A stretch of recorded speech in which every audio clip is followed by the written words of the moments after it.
my friend, it's Pat Sloan here. We are on chickenless chicken salad day. This is the quilt along we're doing. This is week 3, and this was hosted a year and a half, 2 years ago, whatever it was, by the Fat Quarter Shop and Lori Holt, and I just loved it. I had the quilt here as the real quilt here to show you at the time, and I always thought, oh, I want to run this. So this is what we're doing, and I'm having so much fun. I'm just loving every single minute of it, and also reading your comments and things that are going on. So we're going to dive into that in just a minute because it has to do with chickens. On Wednesday, I did the Beatrice. I stitched Beatrice as an applique. I showed you how to use those plastic templates for fusible applique, which is a different way than Lori does hers, using her templates. So I wanted to show you how you use them because they're quite good for fusible applique. But now I have it stitched, so you can see. Here we go. See, I've got the stitching. I did a blanket stitch. You can see it. See the blanket stitch on all the shapes except for the beak, which is straight stitched, and her feet, Miss Beatrice's feet. So you can see the straight stitch on there. So when I'm doing that straight stitch, I am staying very close to the edge, but on the inside of the shape. For blanket stitching, I'm staying also very close to the edge. I don't want to be out into that background while I'm blanket stitching. I want to be just on the shape, and I had done that cutaway, and that's all just underneath the stitching. So this piece is very soft and pliable. It's just like hand applique. So it's not stiff, there's no full fusible, it's just super soft and drapable. It doesn't have any kind of crunchiness to it when you're trying to quilt. Okay, so first we need to talk about chickens. Now I called this a her, so we're gonna start there. No, well, let's start somewhere else first. Let's start with what this is called on the top and what this is called under her chin. So I got a lot of info. Some of you don't know, but you were guessing. And then of course some of you are chicken moms and chicken dads, and so you know this is a comb. Her hair is a comb, and this is a wattle or a waddle. You have spelled it both ways. I forgot to go and look which is correct. Some with W-A-T-T, some of you did with W-A-D-D. So I'm sure one of those is correct, and some of you need to check like I do. The next thing is a few of you were trying to tell me this is a male, not a female. What do I know? I am not a chicken mom. I have not had chickens. I have never researched chickens. I have never had any interest in doing that. But because you said that, I am like, okay, well, how do I tell the difference? Let me just pop this diagram up. First of all, I'm assuming that Lori knows that it's a girl and she called it Beatrice, which to me is a girl's name. Also, this diagram shows that there are differences in the shape, and the tail feathers would have been a lot bigger for a rooster. This would have been a lot bigger, although because we're doing kind of, it's applique, it's soft, it's easy, it's not to be drawn exactly to scale. They may be a little larger scale combs and wattles than a female chicken might have, but definitely these are tail feathers for a girl. Okay, now this is the chicken for this week, and this is Cornelius, who definitely looks like a rooster with that great big tail on there. So that'll be, for those of you making the applique chickens, that is the chicken that you are going to work on. But I am doing something else. I'm doing the pieced ones. So the pieced one for this week is this jelly jar, strawberry jar of strawberry jam. So cute. It's so cute. It is in book 2. So if you are working from both books, it is in book number 2. And I will show you. Remember, they come in 2 sizes. This quilt is done all with 12-inch blocks. So there you go, a 12-inch block. Now, one of the things I'm looking at is all the images on this quilt. So let me pop that up. A few of you have mentioned that you want to substitute in a chicken, a piece chicken, not the applique chicken. So on this book, book one, there is a chicken right there. Do you see him? See her? There's a chicken. And if you prefer to rooster, book 2 has a rooster. And so you can put one of those in. And I think I'm going to put this chicken in. I'm going to put the chicken from book 1 in. But where am I going to put it? So looking at this, there are 2 mixing bowls. Now for me, mixing bowls are really an important part of like my story, because my granny had mixing bowls, and I just always was totally fascinated by her mixing bowls. They were big ceramic bowls, and I have one of her serving ones, which is, there was this brown pottery, and I just love it. And I love big mixing bowls. I just love them to death. So I want to have one of the mixing bowls, but I think I'm going to substitute the other one, since there's kind of 2 on there. I'm going to substitute one of those mixing bowls for the hen, and that's what I will do when I figure out which one. So it's like, well, one is kind of like right in the middle, and the other one's down at the left, but I like the shape of the one at the left, but the one in the middle has like the stacked bowls, so I kind of like that too. So I haven't quite decided. I don't need to decide yet, because I still have another week before before we get to that one. We have this week's, and then next week's, and then comes the first mixing bowl, and that's when I'll decide if I'm going to switch that one out or the other one. All right, let's look at the fabric for this jar of strawberry jam, so that you can see what the fabrics are, because it is, you know, the digital picture that I have at my website that the chickens, the applique chickens are on, that digital picture shows you very clearly what all the fabrics are, so for the borders. But for the also my website today, I have a picture of my block after it's made, so you'll be able to see everything. Here's the background. You know, that's the one I'm using for everything. This is the strawberry jar. That's the jar. And then the jar has a little rim in it. And then in the center and that's the rim. So there's a lot of the same design prints. That's the rim. And then the strawberry itself is made with this red with the circles. And the leaves are with this green. And the lid has the main part, the aqua, and then the little bitty stripe is this blue. So I'll show you the whole thing so you can see it well. So that's that blue. There are a few small pieces, particularly cut from background. So I don't know, you might want to starch on those. It's up to you, but a couple of those squares are pretty small. So, you know, if you're going to starch, this might be a good block to do that with. All right, let me show you the border fabrics. So we've got these down the side, and then like this. Okay, so let me just pull this in so we can see them well. Get visually all those out of the way. Oh. Okay, get over here. Sorry about this. Okay, here we go. So we've got the windows, and that you can fussy cut, you know, if you're using this exact one. Look, there's jam. So I definitely have to be sure I get jam in this section. The blue cherries tossed.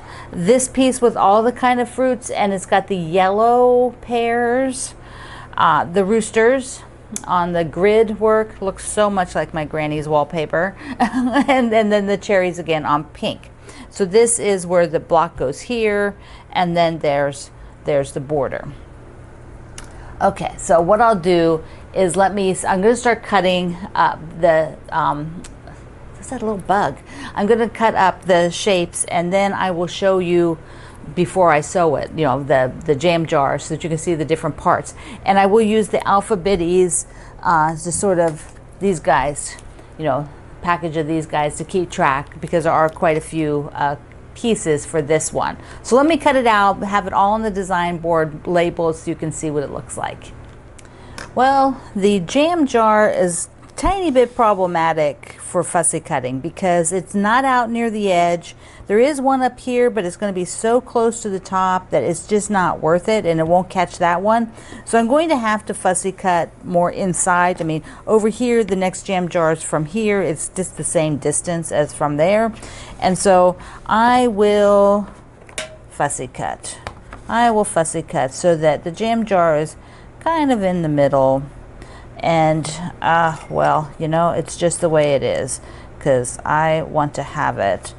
So it's kind of like here, kind of like so, the 4.5. So I cut two sides like that, and then I'll just rotate it. Whoops, won't go through that hole. So I'll rotate it so that I can cut the other two sides. So I've got the 4.5 by the 4.5 in this corner down here, and then just come up and cut the other two. And so now there I've got the word jam. So I'm happy with that. So I want to have it, I did not want it, I didn't want it just right at the edge. It's just not worth it. So this is big enough, I believe. Is it 4.5? Yeah, so here this hole is big enough. This is 4.5. So it's just this strip down here, from here to here, that will be not won't be used in the back, you know, the sashings, because it'll be too narrow unless I have to, you know, sew it. But there's going to be enough fabric, I won't have to do that. Miscut number 1. I cut the jar fabric from the jar top fabric. This should be pink, pink, pink, pink, pink, pink. So cutting again, and these can't be used for that because the jar topper is much wider. That's all right. It's all right. Scrap bin. Before I go any further, remember I told you I bought this version of the starch because I don't starch tons, just every so often when the pieces are small. And I did one spray, which it's like I usually do, and it is much, much firmer than when I was using sort of like the regular mode. This one is called Heavy Finish. This is freaking awesome. This is awesome. This is exactly what I would hope for just one spray. It's not, you know, it's still pliable. It's not stiff like a cardboard, but it has a little bit of firmness. Now, there are a lot of 1-inch strips with length. And so if you feel like you want a little bit more control, I would recommend that you try the starch and see if that gives you more control that you like for small pieces. All right, back to cutting. So the burning question you might have as I'm working these is, did I go and starch any of these like I did the background? The answer is no.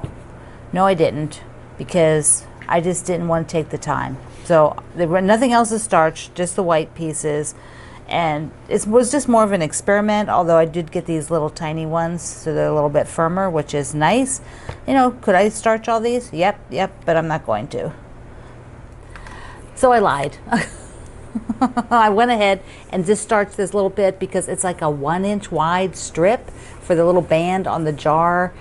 But some of you might be wondering, why doesn't she just go and starch it since she's talked about this and she just tried it and she liked it? Why doesn't she do it?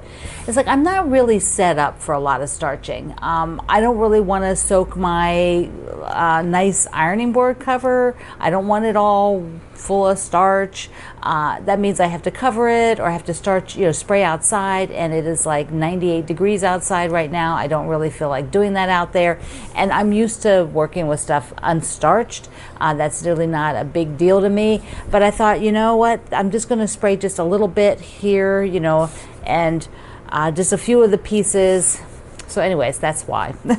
It's not, I could, but you know, it takes time, and I don't want to add time to creating this.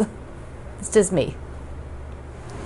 So this is what's called the outer label on the description. So you have the outer label, and then you have, you know, the inside will be where the strawberry is, like this. And so this part is called the outer label. I had to hunt. And the little letter for it, it's like K. Is it K? Yeah, it's really tiny. So I thought I'd save you the trouble.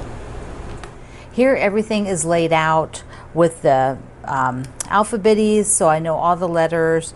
And so now I can just sew. I can just follow the pattern and sew it. The thing is, right now, it is after 6 p.m. And so I still have to sew this whole block, and then do some more filming for this video. So I will be filming again tomorrow, so I might look a little bit different, but I'll probably wear the same shirt to finish filming. But who knows, my hair is probably going to look different. So there you go. Just a couple little things to share. When you're making these little half square triangles, which are the pinwheel for the top of the strawberry, they're done in a little different method where you're not making two at a time, you're making one at a time, so you don't have to have such small pieces to work with. They're finished 1 inch, they're 1.5 at this point, but you're sewing them together and stitching on the line. So you're stitching on the line like you would have drawn. I'm using my laser, but you would have drawn, you know, a line. And then you're stitching on the line, not on either side, one stitch, and then you cut away this excess. So you have this little bit of waste. And then now you have the 4 pinwheels. And so it just eliminates doing such fiddly, tiny little pieces. These are small, but there could be smaller if you were doing 2 at a time. Then what I did is I went ahead and got a second design board out. I have the first one here. Here's the first one I showed you. I had it all laid out. So I just decided after I did these pinwheels, I also went and, you know, the strawberry is what you make first. And so I want to show you visually. So you're doing sew and flips, regular sew and flips here. So we'll cut these away, but the strawberry is a point. The diagram in the book doesn't show a point, but it is a point, and then you will be doing a seam allowance under, and it'll look like that when it's finished. But in the diagram they didn't get these blocks quite as close together, and so like I had to do a double check myself to be sure everything was cut correctly, and it is. And this is what it looks like as you sew it, press it, and then when it goes in the quilt it'll have that nice little blunt end on it. And then remember on here, following the directions, you will be doing opposite so that they're not the same. You know, you can't do 2 that are equal. There's 1 of each and it's sewn on opposite sides. And then our pinwheel will come in here, and of course this will all get, you know, I have to do the trimming. I have to do these trimmings, but I'm just so excited because I want to show it to you. So here's a little pinwheel being developed. Here we go. And there. And so there's obviously another something that goes up here, some little pieces, maybe these might be N, I didn't look at the letter yet, to go here. Now you could also, now this is the same fabric as my background, so I didn't mention this earlier, but you could have done this label part a different fabric if you wanted, but I didn't. I just went stuck with that. So let me just finish this guy up. Another little tip for you, as you get to each of these units, as you put like the border on and as you go along, the pattern tells you what size this should be. Measure it. I cannot stress enough how important it is to having your final piece perfect and to the size it should be by measuring as you get each section built. Whenever it gives you a measurement, measure, because it does shift. You might stretch it a little bit, or you might not be exact 1/4 inch, and so that saves you. It saves you so much to just go and trim it. So this guy has been trimmed, to be sure. I had trimmed just a tiny bit off, and now I will do the next rim. I will measure it, be sure it's the perfect size, etc., etc. So here it is, all done with the sashing. So you know I'm doing the sashings for each of these. This strawberry jam block is so darn cute. It's just adorable. I totally love it. And you can see I did the pinwheel, I think opposite of what the pattern is, which means there's really no direction for a pinwheel. It can go whichever way you like. And this just happened to be how I laid it out when I was showing you earlier in the steps. And I just sewed it like that and then realized, oh, I think it's the other way in the pattern, but it doesn't really matter. It's a stem on a strawberry. So I have the other blocks, but you know, this is up on the design wall. So I will, once this is sewn, which I'm going to try this weekend to sew that all up and then see if I want to sew more to the sides and the bottom. But I want to get it sewn. I don't want to have to take it down and pack it away and put it back up again. And so I've got, speaking of this, first, let me just show you this little video clip. Watch. One thing I'm doing here is looking for, like, let's say, like the dot. Can you see the dot fabric? Well, they're kind of distinctive, and so I want to put a couple of them around, and like this section up here, there aren't any. And there's not a ton of those, but I also have a few that have like, this has like the black and white. And so I'm going to switch out some of these blocks for other groups. And also ones that maybe have a little bit more interesting things in them. Like I picked some that had images. Am I in the right pile? Oh yeah, here it is. See, it says Love Life. And I'm just going to pick a few. Here's another one that's got the black and white, because I need a little bit stronger of those black and whites. Here, I love the shark. And they got the little coat. So I'm switching a few of them out. And that's what I'm doing. And then while I'm at it, I think there's a couple that need rotated because they're not the right direction. So I manipulated a few of them around, trying to get more of these dots, and then I made this block, and I have another one and another one that I made to get a few more of those dots put around. So here is like one of this is the section that goes up at the top that you see that's not up there. Look, this is called sea glass. I couldn't remember the other day. Was that just yesterday? I don't know what day it was, but I couldn't remember. So then I remembered. Oh yes, I'm calling it sea glass. How can I forget that? I've been making this for like a year, right? I've been sewing these things for like a year. I'm very, very excited to get it together. Oh my goodness, so excited. I forgot to mention, it is Teddy Bear Day. I would love to see quilts with teddy bears on them. Oh, so cute. Okay, 1, 2, 3, go. So today is your chicken salad, and you will be, speaking of chicken, now I didn't, here was, I'll just hold her up. This part is called the wattle, W-A-T-T, not waddle like, like waddle like a duck. And in the description box, besides putting where that graphic came, I also linked to a fella who has this really neat video that shows you the chickens as they're growing from the teeny little peeps until they figure out which ones are males and females. And so I thought that was really interesting, because for a long time they don't know till they start to develop past like their teenage size. So I thought, oh, that was pretty cool. So I put that link in the description box for those of you like me who are city folk and have never really had any interest in understanding the difference of chickens. And we're on strawberry jam. So I love you. Mwah. Thank you for being here in the Sloan Zone. Wish me luck on getting all that up there. I'll see you online.